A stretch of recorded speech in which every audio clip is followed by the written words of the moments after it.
Hi there, my name's Jill Tiny. I'm from Collaboration Global, and this is our podcast, Being Human, Hidden Depths. I'm going to be interviewing some of our members from Collaboration Global, and they're going to be sharing with you their extraordinary lives. Although they would probably believe they're just normal, everyday, average humans, but they are extraordinary. A bit like you and me. We all have our story to tell. We've all been through difficult times, and we've come out the other end having learned an extraordinary amount about ourselves that we can share with others. So I think you'll find lots of things that will resonate with where you've been in your journey as well. I look forward to seeing you on the other side.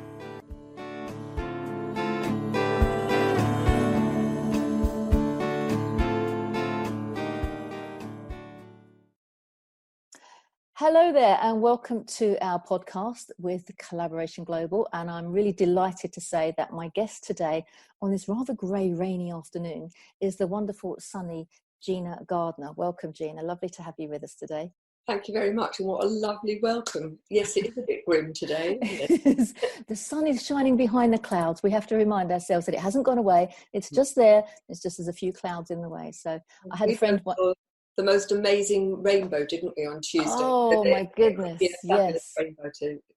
We should post that onto the Facebook group, shouldn't we? That would be fun to pop it up there. Everyone was taking photos. It was so intense, the colour. It just kind of stopped everything that was going on just so we could admire Mother Nature. It was wonderful. So in our series of extraordinary, ordinary people, you and I would look at each other and go, well, I think you're amazing. No, I think you're amazing. No, you're incredible. No, you're incredible. Because we look at ourselves generally, everybody, as like, well, I haven't done very much in this world. Where in reality, we've all got some genius that we think is natural. We think everyone's got that, but they don't. And you are an epitome of that, Gina.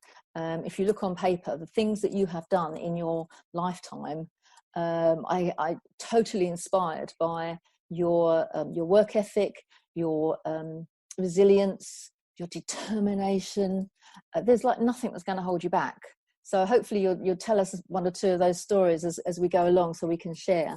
But first and foremost, how did you come to Collaboration Global, and what is it that kind of makes you go, ooh, this is a place I'd like to hang out? What inspires you there? One of my clients, my business clients who I've been working with in the long term, he probably mentioned you and your organisation probably a couple of years before I decided to come. Some of that was logistics, but and I became more and more interested because he talked about it in terms of a networking group initially, and I made the assumption, quite wrongly as it turns out, networking group and the usual, and there are many which I won't name, and so I just dismissed it as another networking group. But the more we spoke about how within that group he found it incredibly supportive, not my experience of the networking groups that I'd been to, and how there was a core which looked at values and growing yourself personally, and my work is all around personal empowerment and transformational leadership. So I became more and more interested in what was going on here. And it was always in rushed conversations, just as we were going, I'm going to the meeting, and I think, so what are you going to look at today? And so we decided that we would go out for lunch and have a conversation. And he talked about collaboration in a way that we'd talked about it in a business sense within the context of the strategic development of his business and having collaboration within the business. But he was talking about collaboration between businesses. And for me, that was so refreshing, because so many people are fearful of lack that they go into competition mode. Yes. And, well, I don't want to do this, and I won't mention anything to them because they might nick my idea. That I thought I'd go and see it myself. Right. So I turned up to a meeting in Essex. The speaker of the day I found inspirational. The structure, which was, well, I'm not going to call it a networking meeting, because although inevitably networking happens, yeah, it's like comparing a hyena with a goldfish. Yeah. And so I decided to join. Yeah. And over the time, and I've been a member now probably about 16 or 17 months. Yeah. What I recognized is that here is a collection of people very different, Massively from all different. sorts of different business backgrounds and personal backgrounds, but the core of having the same values and having the opportunity to examine those values, which most people don't, and get perspective from the whole group about what that means for them. So what's really interesting for me is throughout the session, the 3-hour session, you can see light bulbs going off around the room and have your own light bulb moments in a way that you come away. And for me, I see it as an opportunity to fill my batteries. Oh, that's lovely. I mean, I do a lot of work with people where I'm giving. Yes. And so for me, it's an opportunity. And I'd like to think that I give within the group as well. Absolutely. But I also come away from it feeling enriched, feel as if I've been fed. Well, what's lovely is that there's a lot of people that come to meetings like that and feel like that they know everything and they can share everything and they can, I'll teach you and I'll help you. And actually you're a person that probably does know an awful lot about some of the topics that we talk about. But the fact that you say you're going to be fed as well, it shows that you've got this open mind of going, well, what am I going to take? What am I going to learn? What's going to help me? As well as being present and helping other people in the room. So I think that's absolutely lovely that you feel... I mean, our background for both of us started in education. Yes. And I believe passionately that the teacher who thinks that they know it all, it's time to retire. Yeah. And the feeding isn't only from what goes on at the front of the room. Yes. It's in terms of the conversations. I mean, people who don't know collaboration global will not be aware of the structure that people who speak at one meeting then offer a free mastermind the following week and following month. And the themes and the topics are eclectic, to say the least. Yes. And so you can go and find out about something that you have no knowledge of, or you can go to something that you think you know about and find new stuff. And one of the case in point, this week we were talking about LinkedIn and making the best of LinkedIn. Yeah. So it's for me, and it's quite hard to describe in the sense it's so multi-layered. Yeah. It can be the chance conversation over a cup of coffee where somebody says, how you doing? And you say, well, I'm struggling with this. And they say, either I can help, or you need to speak to so-and-so. Or somebody's noticed something you've done or notices that, that perhaps you're having a struggle. For me, technology is always at the bottom of my struggles. And that there's somebody there who, even if they can't help, can say to you, do you know what? It's okay. Yes, because they're struggling too. So you've got empathy as well. So you're allowed to, if you're talking about networking, we all walk through a networking door and the door opens and we're like, everything is fine. I'm okay. We're at Collaboration Global and you walk through the door and you're allowed to go, I've had such a bad week. Oh, really? What's wrong? What can I? And it's not a moan shop. And I think because in so many places I've been to that people come in and they use it as a dumping ground. That they'll come in and they're all of this spews forward, and you end up. I was a head teacher for 21 years, and I'd go to a head teachers meeting, and until I took control of how I was going to respond to it, I'd go away from those meetings, which tended to be moan shops, feeling depressed. Until I learned to say, stop. Yeah.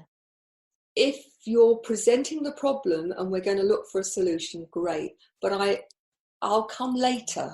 Yeah. If you just want to moan, that's fine. I don't want to be part of that. Yeah, do it on your own time. And so I want it to be really clear. This is not a place where people go and dump. No. And people where it's safe to be vulnerable. Yes.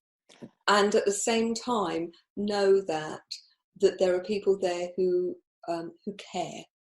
And also will challenge you on things. Yes. So if you're having we had one guy that was, I don't talk to my dad. And we're like, And by the end of that meeting, I don't know if you were at that meeting over in Essex, there were about 4 people, when we were talking about what did you get out of the meeting, what did you get out of the meeting, they would say, I think it's time for him to go and talk to his dad. And he was like, all right. But it nudged him in the right direction, and it helped him to heal part of his relationship with his father. So you don't expect that in a business meeting. You don't expect that to, have you given people permission for that challenge? Well, within the Collaboration Global community, you expect to be to have a look at yourself as well as what you're learning. So it's not just about learning business stuff, which is fantastic and it's great, but it's also learning stuff about yourself.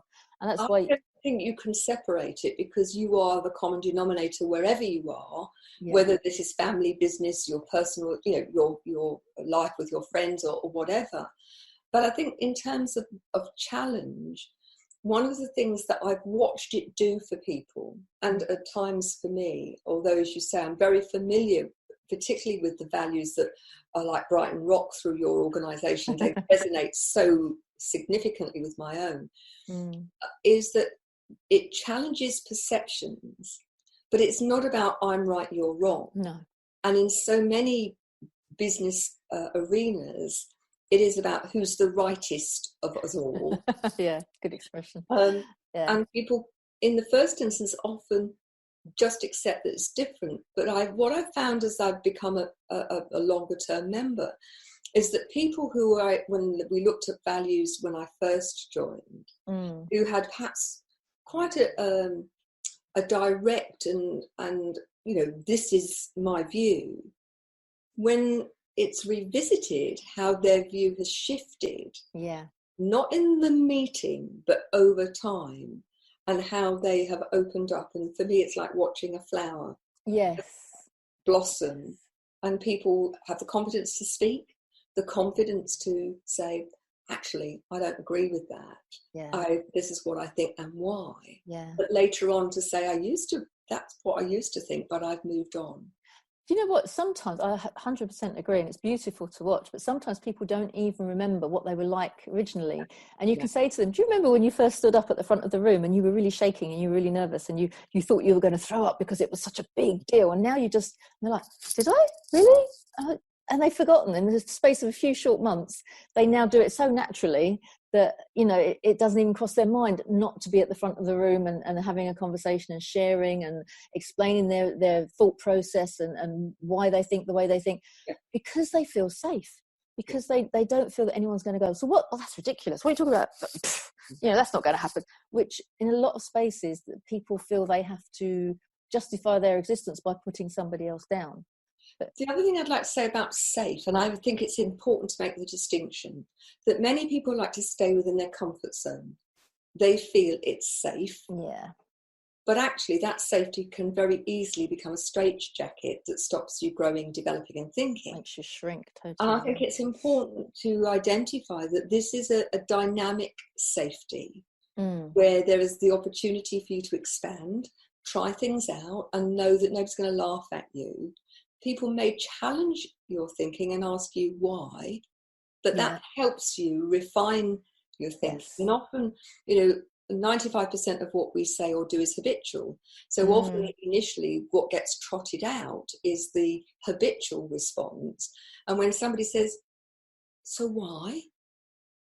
Then you can watch people go, yeah. Is that what I think? But they haven't, it's not past their conscious mind, but it's a safe place to actually have that shift of thinking. And then, of course, the final piece of the jigsaw puzzle is, well, now you're thinking that in a different perspective, in a different context, what are you going to do about it? Absolutely. Like, oh, okay. And then it's like, and who's going to keep you accountable? I was just about to say, as a group, they also will keep you accountable. Yeah. And if you say you're going to do something, then there is the opportunity within the organisation for that to happen. And I know your online groups, you can sign up to put what you want to do on a Monday, what you are saying you're going to do on a Monday, and to give you progress during the week and to celebrate what you've done, and if there's been a problem, that people are there to help. Yeah. So again, it's so multi-layered, and it's very hard, I think, on when you're talking to people to actually encapsulate that in an efficient way. Yes, it's hard, and people say that to us. How are we supposed to tell people about it? And I'm like, just give them your experience and what you're feeling is that it's the feeling. And some people go, just makes me feel nice and cozy, and it just makes me feel warm, and it makes me feel brave, and it makes me feel stronger, and whatever it is, it's the feeling that you kind of get when you walk through the door. Makes you feel welcome. I'm sure for people who come for the first time, who perhaps if they come with a view that this is going to be a networking meeting, bit of a shock. Probably initial thing is what the blazes is going on, because it is different. Yes. But certainly the people that I've met, and it'll be the ones that it's right for, by the end of the meeting, they recognise that this is a space that they want to be part of. Yeah. And if it's not the right time or not the right place for other people, then that's also fine. But I would say to anybody listening to this, before you knock it, give it a go. Well, it's like life, really. You have to give it a go, don't you? I didn't intend this to be a one-woman sales pitch for Collaboration Global, but thank you very much. You're very welcome. Just to illustrate, let me get my glasses. There's kind of, we were meant to meet, we were meant to become friends, because even before you came to Collaboration Global, you had written a book. This is the book. And I was reading it the other day. And one of the things that there's right at the back on page 200 of Thriving, Not Surviving, we are all one, being of service. And you've put, if you don't mind me reading out. Oh, lovely. We're all connected. The decisions we make, the actions we take or fail to take, all have an impact on the people we know, the rest of mankind, and on the world in which we live. Every act of kindness, however small, is significant. If the human race is to thrive, rather than simply survive, we must learn to enjoy our similarities and celebrate diversity. Many far more erudite people than I have captured the essence of unity and oneness and its importance. And it says, Bonnie L. Oscarson said, we must stop concentrating on our differences and look for what we have in common. Then we can begin to realize our greatest potential and achieve the greatest good in the world. Now, that is what I've always said. When you come to one of our meetings, I'll stand at the front of the room and say, we don't care how tall you are, short you are, fat you are, thin you are, black you are, white you are, what sexual orientation, what ability, disability. We thrive in diversity, and that's our world. Our world is different. Vive la différence. But it's about connecting. It's about having that connection together, realizing we're all human beings. And we're human beings before we're anything else, before we're a mother or a daughter or a friend, we're human beings first. And if we don't connect and support with humanity around the world, it's, where's it going to take us? We're on a hiding to nothing. We're on destruction path. And we have to remember the only people that's going to help us is us. And we have to make that difference. And when I read that here in this book, and then obviously it goes on to talk about random acts of kindness. And also, I have faith, last one, I have faith there will come a time when we can all live in harmony, celebrating our differences as well as our similarities. And that is exactly what Collaboration Global is about, is bringing people together to connect, collaborate and grow. So tell us about this book. What prompted you to start writing that, and what's your message from that whole book if somebody wants to go out and buy that one? It's not my first book. I've written some business books, and the previous book of that ilk before that was called Chariots on Fire. Okay, well. It was sharing some of my story, and how, and for those that don't know my story, I had a serious ski accident in 1983, to cut a very long story short, I became the head teacher or principal of a very large junior school very soon afterwards, had 2 failed back surgeries and learnt to walk twice as an adult. And I ran my school for the most part from a wheelchair. Tough. Now, the huge gift in that, and I have to say there were some pretty deadly days, yeah. The huge gift in that was I had to, if I wanted my school to be successful, which I did, and I was determined that the pupils and the staff would have the very best learning opportunities that I could create, I had to find a different way of developing personal potential and the potential of the team to empower themselves and the children. And because I couldn't physically get into my classrooms, Wow. I had to find a way of doing that where people took radical responsibility for their own performance and a shared responsibility for the performance of other people. It was very, very successful. We were on the 100 best schools list from HMI twice during my tenure. That's 100 schools in the country. We were one of the first 75 beacon schools. We got lots of kite marks. And I realised, well, two things. Firstly, I recognised that if I'd been able-bodied, I probably wouldn't have come up with it. Oh, it's interesting, isn't it? I suspect that I would have been too interfering. Yeah. But also, when I left headship in 2004, and I thought, what am I going to do now? I'm not ready for daytime TV. And I looked at my skill set and my experience, and I'd worked for the DFES, for the government as an advisor, and I'd worked for the National College and the Institute, the National College of Leadership and the London Institute as a trainer, facilitator and coach. And done all sorts of roles outside school to bring a budget into school, to be quite honest, because we had a very poor budget, not all at the same time. I took myself off to do a research project to look at, were the issues that we faced in education the same in businesses? And the research project was across a wide range of industries. And of course it was. And so I wrote the first two business books, Kickstart Your Career and Manage Your Staff More Effectively. And I started to work mainly with corporates, always done life and relationship coaching, even when I was ahead. And I worked in corporates until 2009, when the recession hit. And in January 2009, I lost all my contracts in a week. Wow. Because the corporates had just eradicated their training and development budget because they were fearful. Yeah. Wow. By that time, I was doing some lecturing for Essex University Business School as a visiting lecturer, and they would commission me out to companies, not corporates, but business, SMEs, to go and do something, to run a communication course or whatever. And I'd often go, and they'd say, I'd always talk to, it was always with the senior decision makers, and talk to them, and very quickly realised that what they'd commissioned wasn't what they needed. I would say to them, I'm very happy to run this. However, actually, I think that what you need is this.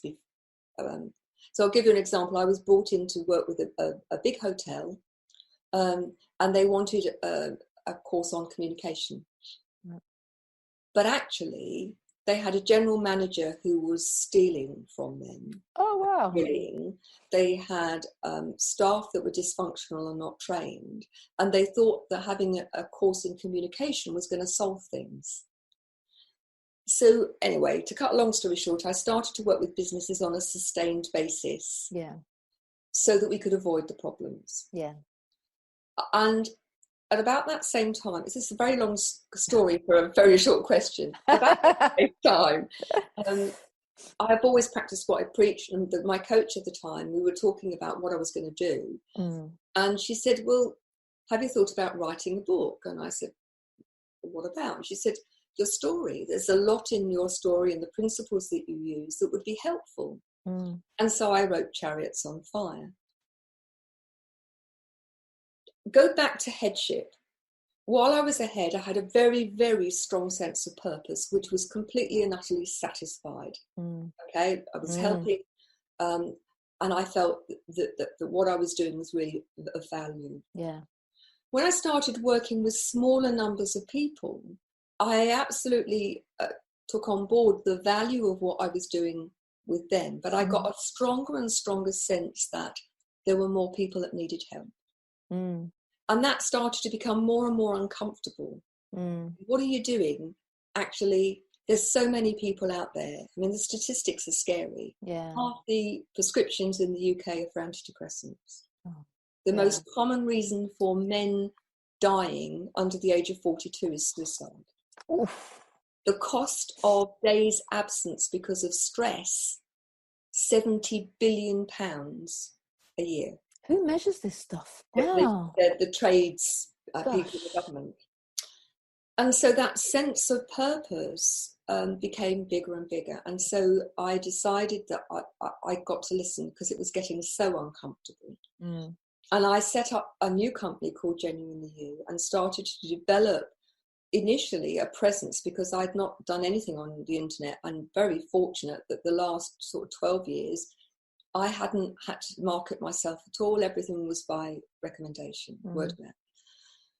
And I realised if I was going to get to more people, I couldn't do it one-on-one. I had to use the internet, and I had to use programs that people could access, perhaps with support, but not all one-on-one. And I'd started to develop this, and the coach that I was working with and still work with, who's done a lot of the marketing and the technical stuff, said, you need to write another book, because from what we're talking about, you've developed the thinking of Chariots on Fire. Things have moved on, and you need to reflect that. So I agreed in the middle of May 2017 to write the book. 2 days later, he emailed me and said, I've pre-published it on Amazon. Your book needs to be published by the 27th, or the latest, the 28th of September. Oh, wow. And if you don't, they'll take down all of your other books. No. I've told him that if he ever does that again, I'll murder him. Yes. Oh, my goodness. That's an incentive for you. Thriving, Not Surviving, the 5 Secret Pathways to Happiness, Success and Fulfillment. And the reason for writing it in that way is, it didn't matter whether people came personally, professionally, or as a relationship, we covered the 5 pathways, which are beliefs, relationships, success and how you define it and how you manage it, whether you self-sabotage, managing change and transition and the choices you make, and finding your true purpose and fulfillment. So the book, if you like, is the hook that my personal programs and my newly launched Enlightened Leadership program get hung on. Yeah.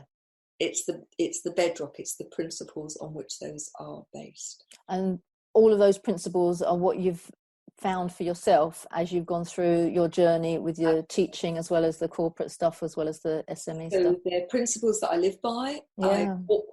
I walk my talk, occasionally fall off the path, get back on there as quickly as I can. And there are principles and strategies that I've used with great success with large numbers of individuals, teams and whole organisations.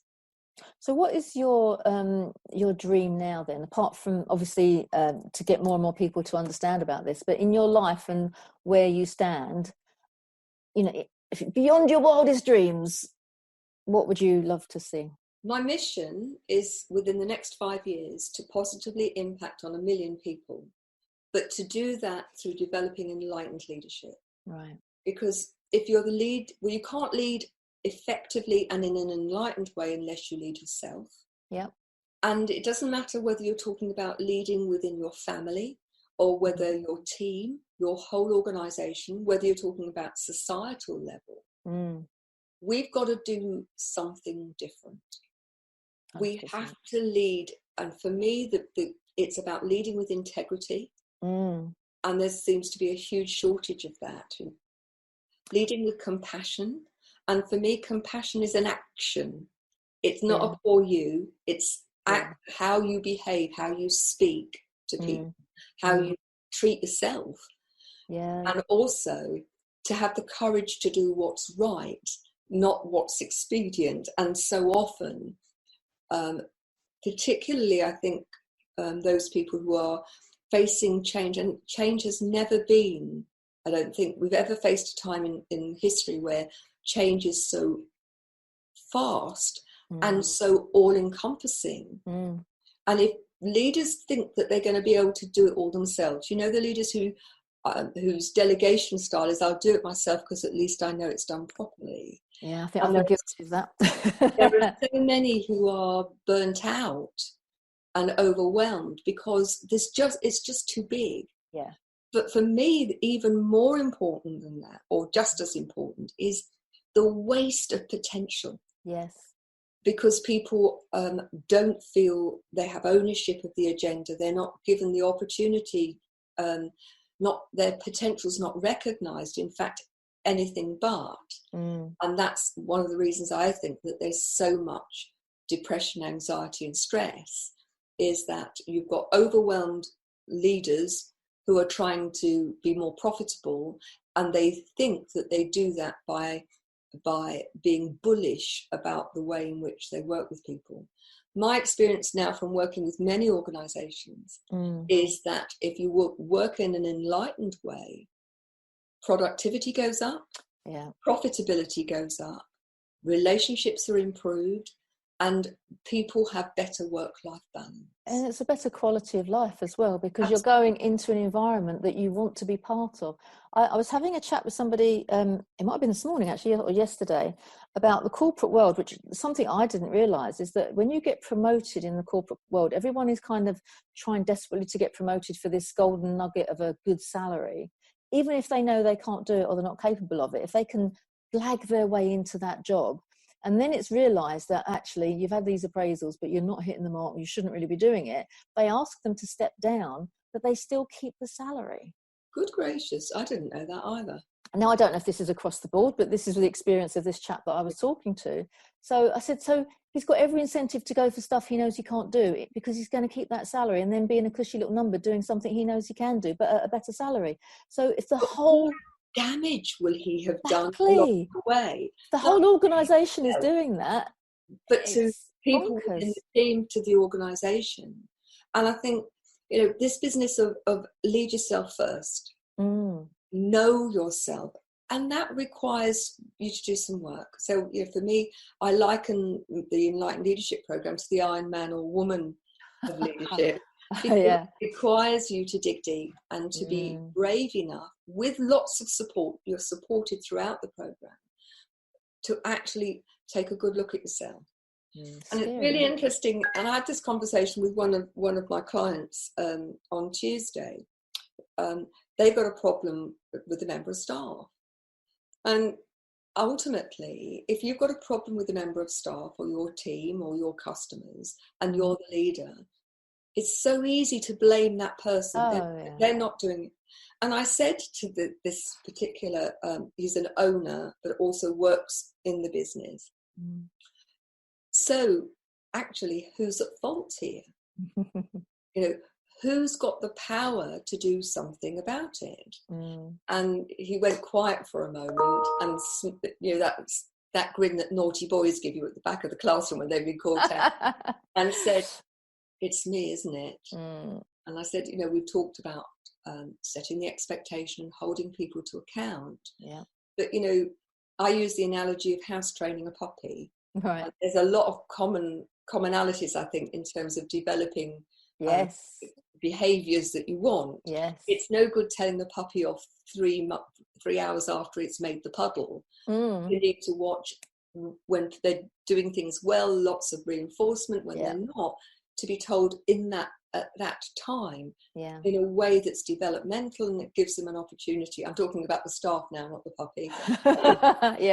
Gives them an opportunity to develop and grow. And if I think back to my time as a head, one of the things I'm really touched and proud of is a member of staff said to me as they left for a significant promotion, thank you, because even when you were telling me that I wasn't doing it well enough, you did it in a way that made me feel I wanted to be my best self, and you gave me tools to do it.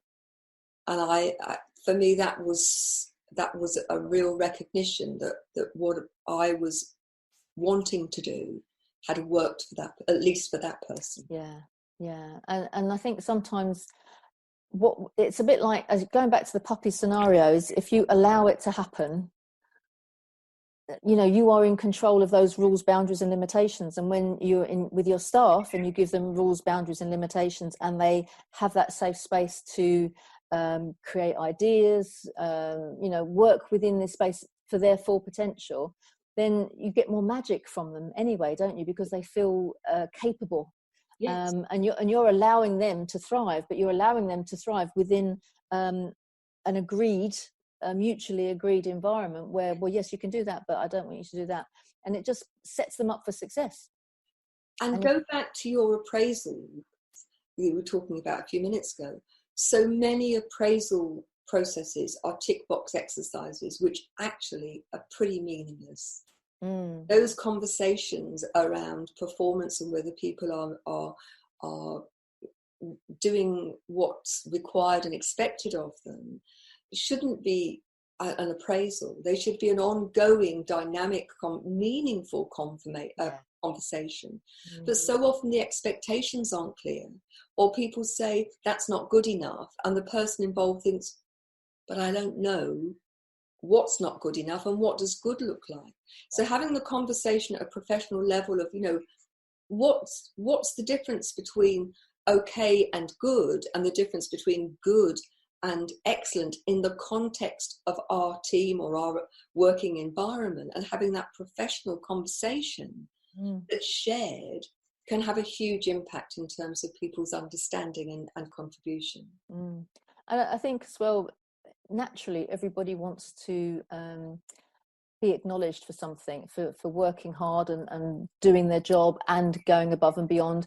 And when I've been working with clients, people say, oh, if I want them to work harder, I'll give them a bonus. Well, that'll work for about maybe 3 weeks, and that wears off. In the level of motivators, I've done a lot of research, it's not. Yeah. And it doesn't barely down the list. But when you acknowledge someone and you appreciate them and you value them and you acknowledge them to their peers, whoa, hello, and that creates loyalty to the company, loyalty to the rest of the staff that are working together. It just bonds people together, and that's kind of going back to Collaboration Global. When you've got a safe space that you can be vulnerable, you can get things wrong, that's okay, because you're trying, you're having a go, you're stretching your comfort zone, you're pushing yourself out there a little bit. Didn't quite work that time, I wonder why. Can you help me see if that would make it easier? And it's just bringing things together to be the best that you can possibly be. And I always remember one of our members was kind of accosted at a meeting once. We were at a launch meeting because somebody was launching their brand new business, and we were there supporting them because they'd had the idea at the business at one of our meetings. And it's like, guys, you've got to come and celebrate with me. So we did. And there were his investors and all different sorts of people there. And one of these investors came up feeling very important. And he kind of poked his finger in this one of our members' noses like this. So why are you in this thing then? Why are you part of this thing? And I thought, rude, not a nice way to talk. And she's one of the sweetest, kindest, softest, gentlest people ever. And she just kind of took a step back, got her space, got her personal space, looked up and went, so I can be the best me that I can possibly be.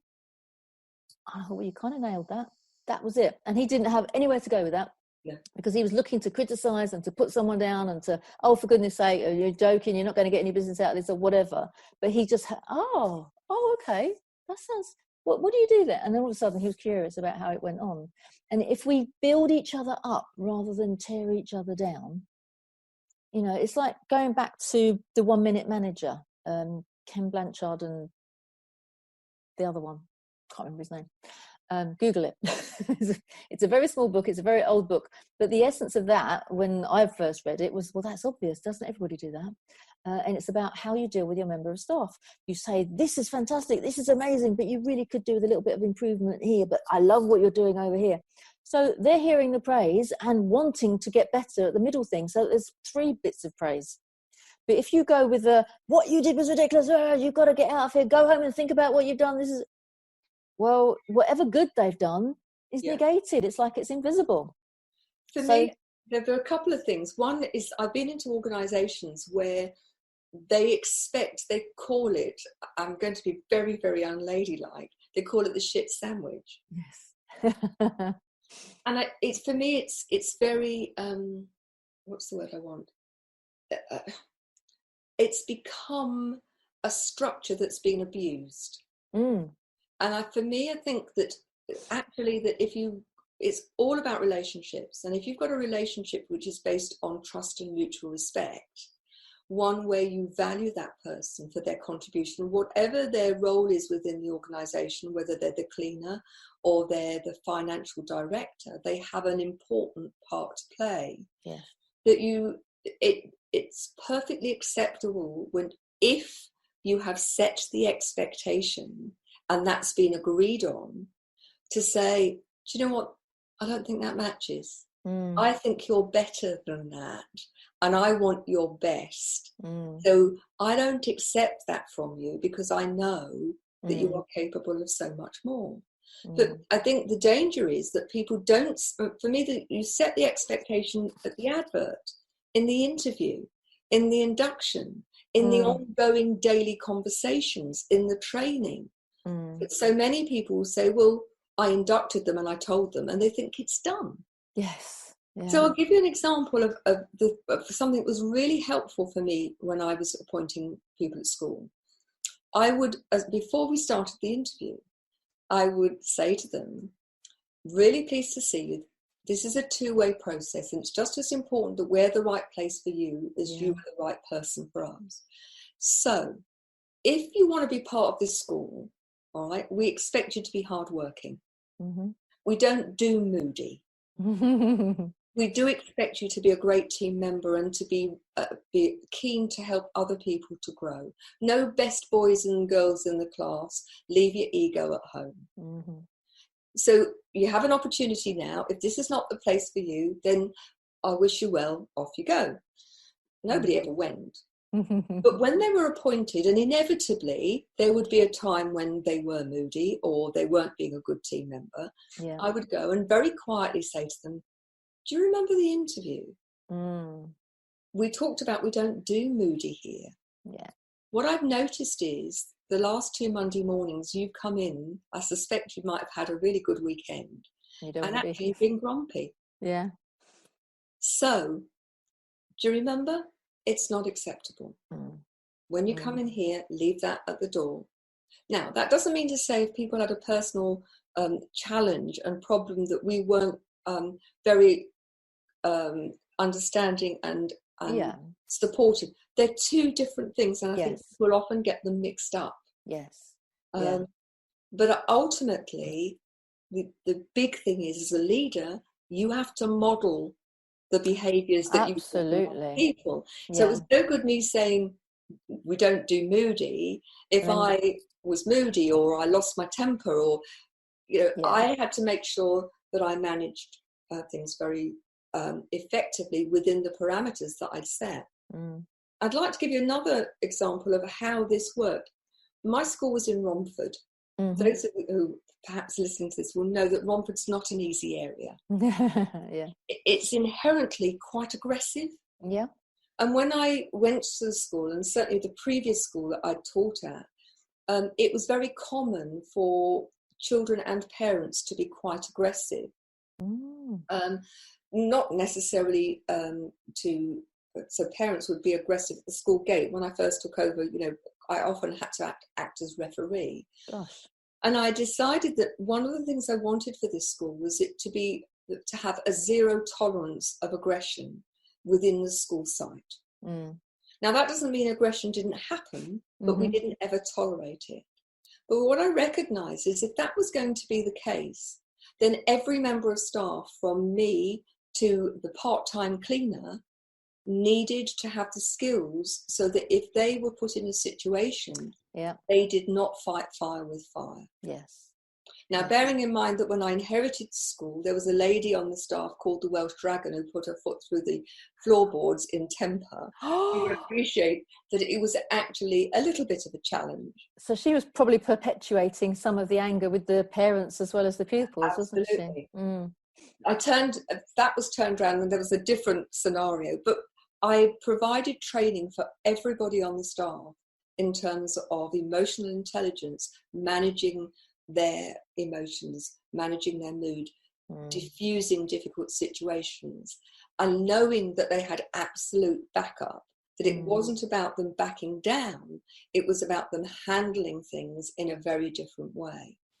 As a result, within a relatively short space of time, everybody could say to a child who was being aggressive or bullying, we don't do that. You don't see any of us treating people with a lack of respect. You don't see any of us being aggressive. We don't expect it from you. And we could say the same to parents. Now, did it mean there was never any aggression? No, it didn't. But it meant that we could manage it in a very different way than we would have done if that shared understanding and shared training had taken place. Yeah, it's demonstrating respect and walking the talk, isn't it? And showing how this is how we behave here, and it's really important. And for people coming to Collaboration Global who have historically gone to other meetings or work in an environment where aggression is, for example, or people showing a lack of tolerance or respect or talking over one another or whatever, they can come into an environment where what is demonstrated at every level is people who are caring. Doesn't mean they don't disagree, but they do it in a respectful and compassionate and tolerant way. Yeah, it's paying that respect by listening. It's by, I will give you my time by listening to what you have to say. I don't have to agree with it, and it's not listening with the intent to reply. It's listening with okay, I don't understand. Explain it again. I'm not sure if I agree with. Tell me a bit. And it's really working and pulling at. So we take it as it's our responsibility by being the listener to help yourself. And if you don't understand, you ask the right questions, and you ask so you can actually get it. But the old classic is if you're pointing a finger at somebody else and having then there's three fingers pointing back at you. It's like, well, hang on, why are you being so upset or so aggressive or so not out of order? But it's just, when, like, I think I've said this before, when we had the Brexit conversation and there were people that were very upset about Brexit, but we still had a debate around it was the day after the Brexit vote, and we still had that conversation around, whether, and I was like, oh, this could kick off. I know we're normally very nicey here, but I wonder how it's going to go. But everybody paid each other due respect, and it was emotional, and there were tears because people were very upset the way the vote had gone, and there were fors and there were againsts, Remainers and Leavers, but by the end of it there was this huge respect for, I didn't think of it like that, I never saw it in that way, and thank you, I didn't even know that. That's really interesting to let me know. I'm not changing my mind, but I see it from a different perspective now. And that's all you can ask for people to be, listen powerfully, so that you can really take something on board. And whenever we learn stuff about ourselves, it's because the people in the audience have as much responsibility to take the learning as it is the person at the front of the room that's from what they're sharing. And that learning comes from the odd quip out of the back of the room, and somebody said something and you'd be like, oh my goodness, I didn't even think about it before. And when we did have the Essex meetings, we used to there was one particular chap, and we'd have a little summary at the end of, what did you get out of it? And I look at my notes and go, yeah. And then somebody would sum up and I'm like, I never saw it that way. Wow, I'm going to write that down. So even though at the actual meeting I'd sat there and gone, I know that, and you go into automatic pilot of, I've done that before, and it's this kind of, okay, I get it. But if you sit there with okay, so I've heard it before, what else can I take from it? What else can I get? And this other chap, he's an accountant, but he would listen so carefully that when he did a mini resume of what he got out of it, I'd be like, wow, I hadn't even, brilliant. And then I would get something from it as well. So it is our responsibility to hear what people are saying and not necessarily read between the lines and make up a story about it, but to actually take value for ourselves. And what does it mean to me? And I think one of the things that perhaps we haven't talked about, which is important, is that it's not just about the face-to-face meetings. Yes. There's lots going on. There's lots of opportunities for support in a whole range of different arenas that continue to sort of hold the meetings together. They're almost like the jewels in a necklace. That beads, there's lots of beads connecting those things. Yeah. And what I love is that the members will meet outside of the meetings anyway, so they have one-to-ones to find out about each other. But the Academy is a great place for people to kind of hang out. We have Q&A sessions, the 10-minute teach, we're ratifying some of those and putting them into courses and things. So the levels, the orientation, I mean, what's lovely, if somebody new joins and they have an orientation to find out, well, there's this and there's this and there's this, and quite often it's like, well, there's so much going on. But quite often another experienced member will sit in on that and they will answer some of the questions that, I sit there and I kind of, well, I know everything. Why doesn't everyone else know everything? And then the member will come in and go, yeah, I wondered that when I first joined. And so what I used to do was, and they will help the new member along the way. So there is so much that the potential for growing. And when I say connect, collaborate, grow, it's connect to yourself as well as to others. It's connecting to your true purpose and who you are and what you want. And that's what I love about where you're going, is that you've connected to your true purpose, not because of the journey, but in spite of the journey. I think your true purpose has always been there. I think your true purpose is to go out there and teach people and support people and help people and love people in that way. And you've been hindered along the way, having to learn to walk again twice. Is like, whoever says that? I mean, it's a statement that and the pain that you've told me that you've been in the past, and the drugs and the treatment that you've had to endure, means that your purpose could have gone out the window, and you could have gone, oh, poor me, I feel very sorry for myself. I'm just going to have disability allowance and I'll have a very humble life and I'll sit and I'll watch daytime TV. That wasn't even a consideration. You were like, oh God, I don't want to watch daytime TV. It was like, let me get out there, because your purpose was burning so strong that you knew you had to get out there. And the fact that you're now putting yourself in a position where globally any potential leader that wants to do the best they possibly can just look at those courses, and that Enlightened Leadership course that you're beginning to let the world know about.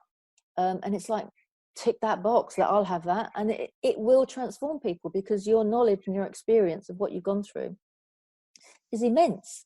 And you're not coming from an ego-based space with the, look at me, this is what I've done to my business. It's, I've got, 7-figure business, and there's none of that ego-driven, watch me do what I do scenario, because it is about the whole, if you're helping somebody else, then they're going to help lots of other people, and you're going to reach your million. I think 1 million is going to be done in the blink of an eye. I think you'll be helping millions of people in what they do. You talked about my big, audacious, hairy dream. And actually the mission is the start of it, really. My plan is that as the leadership program takes off, I want a program for young people. Yeah. I think that the number of young people who are suffering from mental ill health is just scary. Devastating. I'm a governor at the local sixth form college, and they talk about now over a third of the youngsters report that they are depressed, anxious, they're self-harming. Not all of them, but that they have a problem with how they feel. And I think the simple answer that is offered to them is to go onto drugs, which we know don't work, particularly for people with young people. I mean, there's some research now that shows that their brains aren't fully formed till about 25, and then actually these drugs don't help them. My concern is they're not learning to be resilient. Yeah. They're not learning to cope with life, and life is really difficult. And if those mental health issues become established, then they are likely to suffer for their lifetime. Forever, yeah. So, but I also want to create a program for parents, because so many parents are struggling to know what to do with their children, and how do you manage social media, and how do you learn to have the confidence to say, your friends may be going or doing that, but in this family, actually, yeah, I love you too much. And my plan is that people who become enlightened leaders will act as mentors in social development opportunities on the programs, and that they will continue to meet so that we can keep raising the bar. Because where we are now in our levels of consciousness, and those of you that speak in our vibrational beings,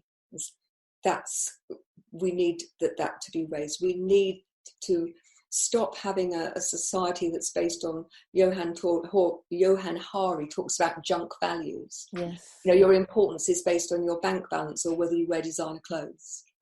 Your status is based on whether you're a celebrity or no matter what you're a celebrity for. And people who are making huge contributions are not seen. Yeah. And the answer has to be in all of our hands. Absolutely. Yeah, absolutely. I mean,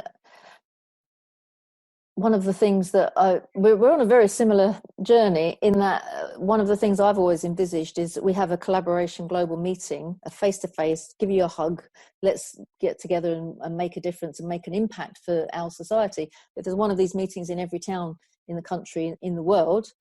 But then the people from that meeting then go into schools and teach them how to have their own collaboration global meeting. So we're empowering our young people to understand, what are your values? Let's discover what your values are. Let's borrow ours for the time being, if that would fit for what you're trying to do, and find your purpose and find your genius and work out what you're really good at. And don't get yourself sausage machined into the, I pass that exam, I pass that exam, I pass that exam, and then I do that job that is going to give me some money, but actually I'm dreaming about doing that over there, which is their original talent or their genius. So, you know, I can see what you're talking about, is to have people that have become enlightened leaders. We think about leaders as in the workplace, but I think what you're talking about is every person should be their own leader.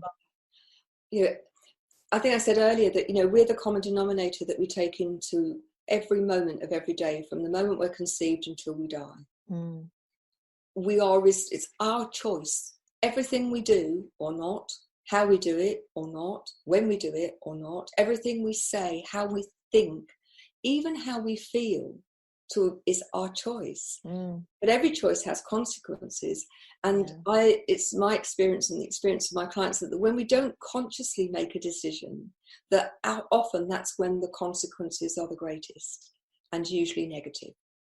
You know, when we just drift along and let other people decide for us, and, you know, he made me unhappy, she made me cross. Yes. We're giving that power to the other person. Yeah.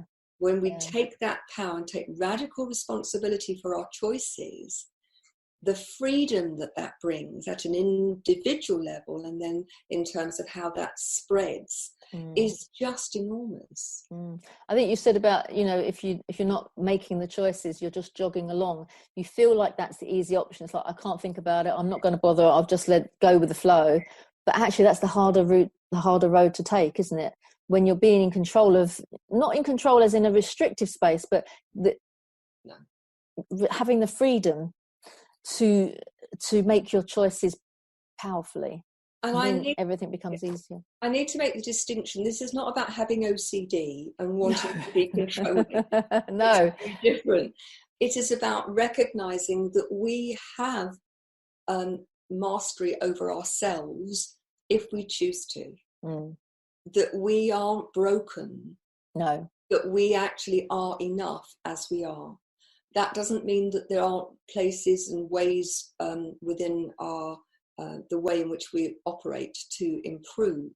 But the person who truly has a great relationship with themselves doesn't need to self-medicate with food, alcohol, drugs, shopping, sex, work. The person who believes in themselves will listen to other people's opinion, but they're not going to be defined by somebody else saying, what, you're going to do that? Nah, you'll never succeed. Because if you look at the people who truly succeed in life, the difference between them and everybody else is not that they're superhuman. They do feel fear, but they fear the outcome of not giving it a go more than they fear failure. And again, when you listen to what everybody says, and you listen to advice, and you listen to support, and you listen to, and then choose. And you can choose to not listen to what you've just, you know, not take any action on what you just heard. It's important. If, you know, somebody, for example, if a parent says to you, you know, you're saying you want to do this, whatever that might be, but actually you've given everything that you've done so far, as soon as it's got tricky, you've given up, then it's important to listen and think, actually, if I am going to do this, I need to do this with a different approach. I'm not going to sabotage myself when things get tricky. I'm going to power through. So it is important to listen and to take on board what is the truth, but at the same time not be restricted by it's hearing the what is going to be what is going to enhance who you are and what you do, and feed you what's going to feed you. Wow. Well, listen, just looked at the clock and we've an hour has just flashed by practically. So in conclusion, Gina, what are your, if somebody wanted to contact you, what's the best way to do it? How to get hold of you? Right. If they're interested in the leadership program, the website is the usual HTTPS and that stuff, enlightenedleadership.co, enlightenedleadership.co. If they're interested in the broader part of my work, and there's lots of free resources, and there's a membership program for people who want to be with like-minded people and to be seen and heard. That's the Thrive Tribe. There is a personal spiritual development program called Thriving Not Surviving, which you get free if you're part of the membership program. And there's loads of free stuff, free TV series, there's a free happiness challenge, free copy of Thriving Not Surviving, digital copy. Go to genuinely and the word you.com. That's genuinely-you.com. People can find me on LinkedIn, either under Gina Gardiner or Gina Gardiner Associates, or under Genuinely You. So love to hear from people, and if they're interested in being a participant or an affiliate for Genuinely You or any of the programs, then please do get in touch. That's fabulous. Thank you. And I think any organisation or any business that is just curious about, well, what is this Enlightened Leadership program, is, give Gina a call, drop her a line. Is it Gina@genuinelyyou.co? Gina@genuinely-you.com or info@genuinely-you.com. Yeah. Just get in touch, because there's so much that she can tell you just over a phone conversation. But if you have got any wish to grow as an organisation, any issues that, life isn't running smoothly as you had hoped, maybe you're not making as much profit as you'd anticipated, is that down to the people in your organisation? Is that down to where your values are, what your purpose is? Enlightened Leadership is going to help you in all of that. And maybe even if you've got a large family and you think, well, I'm actually a leader of this clan and this is driving me nuts, there are so many ways that leadership can be perceived, and it sounds like a fantastic program, and I'm really pleased to have you part of the Collaboration Global family. For the things that you share for us, Gina, is amazing. We've got a meeting coming up with you shortly where you're going to be sharing in our Evolve session. Yes. Which is in Hertford next month, which is the 12th of March. And then I think in May in London, if I'm not mistaken, but we'll put details out there as well. So if you're interested in Collaboration Global and you fancy coming along, go to collaborationglobal.org, O-R-G, and then that's the website, and that will give you all the information about the meetings, about the online platform, and about the academy as well. And thank you again, Gina. It's been fantastic having you with me today. So much information. I feel like I've got to go back and make some more notes on all of that. It's brilliant. It's my absolute pleasure. Thank you very much. Lovely. And to anybody who's considering, I would say, go and give it a go. You've got nothing to lose. I think you've got everything to gain. So thanks for having me on. I really do appreciate it. Cheers. We'll see you next time. Thanks very much. Bye-bye. Cheers. Bye.